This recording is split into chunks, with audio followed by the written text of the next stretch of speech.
Господи Исусе Христе, Сине Божий, помилуй меня грешного. И Светия Дух. Амин. Возлюбени во Христа Бога, братья и сестри, денес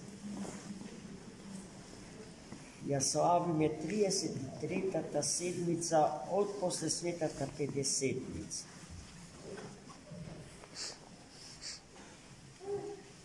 А тоа значи дека од следната недела почнува големиот подготвителен период за великите пасхални пости. Веќе во следната недела е неделата на Митар и Фарисејот. Практично,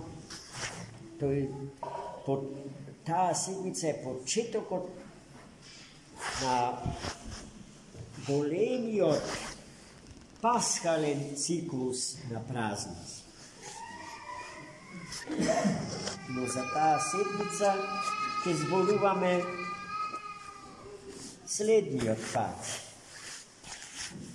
И оваа седмица е еден вид вовед во таа, во тој циклус на големи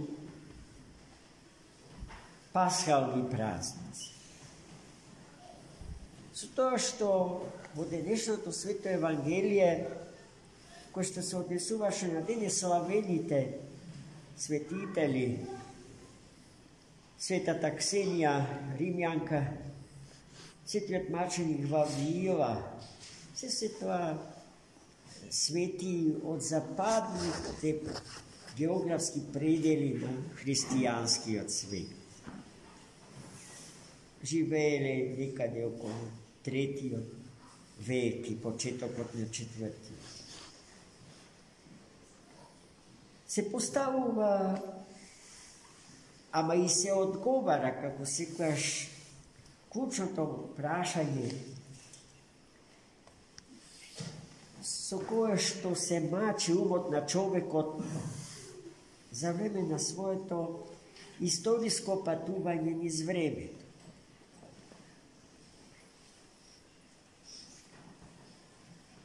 Прашањето за Царството Небесно и прашањето за пропаст.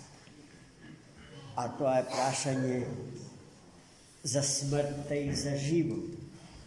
Бидејќи човекот секогаш, во секој миг од времето на својот живот, токму пред тој избор, да се определи за животот или за смртта. И тој секогаш избира помеѓу животот и смртта, затоа што е слободно битие, слободна личност. Дарот на слободата е еден од најголемите докази за богообразноста на човечката личност и незината природа. Човекот за се одлучува слободно. Дури и тогаш кога се врши присила врз него. Одлуката што не ја сакал до тогаш, ако ја прифати е него. Но тој може, како што вели Достоевски, да не се согласи со насилно наметнатата одлука длабоко во своето срце. Еден од јунаците на романот Бјеси вели, а можам ли на тој твој совршен општествен систем, искован во огнот на француската револуција, макар во джепот да му покажам шипа. А тоа значи несогласност. Не се согласувам, брате. Ти можеш да извршиш невиден терор врз мене. Ti možeš odnadvor da iznudiš nekakva odluka za ne, ali dlaboko vo sebe si. Tamo kada što umo tvoji nema sila ni tu sposobnost da ponira u dlabinite od moje to bitije i ličnost, go otvarlam to što mi go nametnuvaš. Ne se soglasuva. I ono što ne se soglasuva, a prisiljene da žive protiv svata odluka, protiv svata volja, gdje čeka, on je miniti, on je migovi od Boga dareni da se izrazi slobodno sebe si svojata volja i svojata odluka za ova ili za ovo. Dnešno to evangelije ne soči, baš su tije možnosti na čovečko to bitije, na čoveko to uopšte.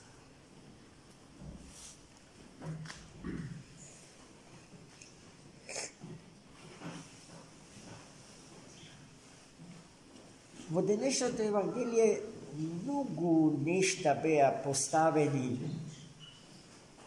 просто насобрани и од устата Христова кажани, за кој што може да се зборува надолго и на широко, и на таа тема се напишани неброени книги со длабоки теолошки содржини. А и самото Евангелие, што денес го читавме, Господ го почува со зборовите, немојте да им го правите на другите тоа што не сакате да ви го прават. Или инверзно кажано, тоа што сакате да ви го прават, правете им го и на другите. Потоа Господ во денешното Евангелие го поставува прашањето за плодотворната вера и животот што се темели врз верата, што раѓа добри плодови. И не соочува со опасноста од доаѓањето на неброени лажни месии, лажни спасители, на волци облечени во овчи кожи, кои што ќе ни нудат нешто, пошто копне душата човечка, зашто за тоа таа е создадена.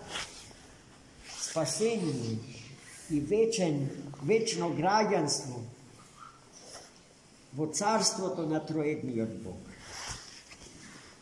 Но условите под кои што тие тоа ни го нудат се крајно сомнителни. Како ќе ги познаете, вели Христос, дека се лажи? Според плодовите. Тие се стерилни, безплодни. А тоа што ни го нудат е широкиот пат. А оној што под широкиот пат се движи во пропаста, а пропаста е синоним за смртта. Втората, екзистенцијална смрт на човек. Бидејќи првата, биолошка, на која што ниеден од нас не може да и побегне, е богочовеколюбива смрт. Со таа смрт Господ го прекинува и му става точка на теророт на злото врз нас. Достоевски на едно друго место се прашува на што ке личи вечноста, ако злото што сега го живееме си добие своја проекција во вечност. А со други збори, овој живот што сега го живееме, ако треба да го живееме вечно, кој е смислата на вечност? Имено со смртта се прекинува таа опасна и страшна можност. Но во смртта човекот се раѓа како нов и за нов живот и за нов начин на постоење и како што се изрази пред малку за вечно граѓанство на царството, во царството на троедниот Бог. Чи Господ ни препорачува тесен пат и поминување низ тесна врата. И сето тоа воопшто лесно не е. Ама само нешто плодотвори, трудејќи се, носејќи го достојно крстот на својот живот, се движи по тесниот пат и поминува низ тесната врата. Оној кој што сака угоден живот, без трошка, доброволно мачеништво и сострадание со браќата и сестрите што го окружуваат, а страдаат. Тој сака да се движи по тој широк пат и да помине низ широката порта што води во пропаст, односно во смрт. Гледајте најмило. Се ни е кажано просто и едноставно. Денеска тоа што е кажано толку едноставно, а секоја вистина и секој вистински живот ја има простотата на денешните Христови кажувања за човекот и неговата иднина. Може да се каже и со јазикот на новата компјутерска технологија, со јазикот на новонастанатите трансхуманистички идеолошки поставки. И сето тоа ќе видите како би прозвучило, колку убедливо, колку силно, но сложено, заплетка. Треба вистината да се соголи до вкоски, за да се осети во сета незина простота, зашто совршенството е целоста, а целоста е едно и неделиво. Во таа смисла просто, се што е просто е едно и се што е сложено се дели на неброени парчиња.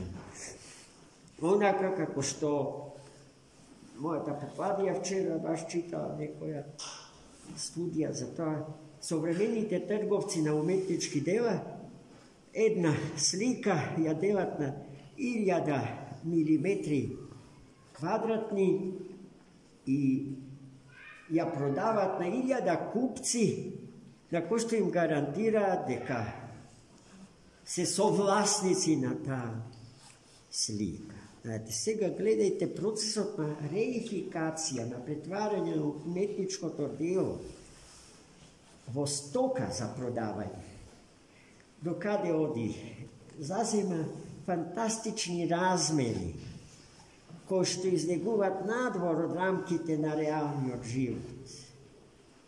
Собственик на ништо. Единственото нешто што е реално е парите што ќе ги платите за тоа што никогаш нема да го поседува. И така се таа сложеност на денешниот живот во денешното Евангелие е крајно упростена, поедноставена, до совршенство изразена. Ние сме сега соочени со тоа што треба да го правиме и со тоа од што треба да бегаме, да се спасува. Да не заличиме на дрвото што не раѓа плодови, зашто дрвата што не раѓаат плодови се сосекуваат во корен и се фрлаат во огин да изгорат. Тоа е евангелска мисла и на таа вистина за која што Евангелието повторно толку едноставно зборува, не може да и се побегне. Господ да не помудри, да се држиме за Христа Господа. Сите сложености на сегашниот живот и на сегашните културни и секакви други состојби во светот, да ги проследиме низ призмата на денешното евангелско кажување, да ги упростиме, да ги поедноставиме, za pravilno da gi razbereme, a što pravilno gi razbereme, ki go imame i pravilniот odgovor, odnosno rešenje za sekoj naš životen problem, koji što najčesto od nas samite proizveden zaradi našето nesavršenstvo i grešnosti, a je neretko i nametnato od strana. Kako jedan vid stapica postavena na patot od našето spasenje. Gospod milosti da bude sekojaš so nas, da ne umudruva, da ne jača, da pravi silni duhovno, hranejki ne so negovite nesmrtni božestveni energiji sili, odnosno so njegovata božestvena blagodat, koja što je simbol ili drugo ime za našo život. Našo život je blagodata Božja deponirana vo ontološkite riznici na човечката личност во денот кога е зачната во утробата на својата мајка. Амин. За многу.